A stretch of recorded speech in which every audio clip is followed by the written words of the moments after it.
Hello everyone, good afternoon, শুভ দুপুর সবাইকে। আর আজকে আমার রান্নাবান্না কমপ্লিট হয়ে গেছে, তারপরে তোমাদের সাথে ভিডিও করতে আসছি। আজকে তো সেরকম কোনো ভিডিও দিতে পারিনি, বড় ভিডিও, যাই হোক পরে দেব। তো তোমাদের সাথে একটা শেয়ার করব আজকে আমি কী কী রান্না করেছি, সেটাই তোমাদের সাথে শেয়ার করব। চলো দেখা যাক। তো প্রথমে এখান থেকে শুরু করছি। এটা আছে আলু পেঁয়াজ কলি ভাজা, এটা আছে ডিম আমার মেয়ের জন্য, আর এখানে আছে লাল শাক ভাজা, এটা আছে পাবদা মাছ ভাজা। তো এখানে ভাজায় শুধু কাঁচা পেঁয়াজ লঙ্কা। আর এখানটাতে আছে ইলিশ মাছের ভাপা, দেখতেই পাচ্ছ। চার পিস চার পিস রান্না করেছি, কারণ আমার হাজব্যান্ড ইলিশ মাছ খাবে না, আমি খাবো শুধু।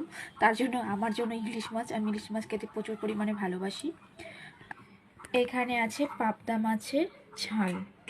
চলো পাবদা মাছগুলো তো দেখিয়ে দিই। এই দেখো পাবদা মাছের ঝাল বানিয়েছি, এটা আমার হাজব্যান্ডের জন্য।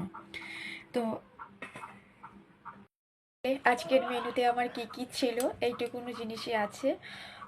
তো চলো আমরা এখন খাওয়া দাওয়া করে নিই। আমার হাজব্যান্ড কখন আসবে আমি জানি না, বাট মেয়েকে খাওয়াবো, আমিও খাবো।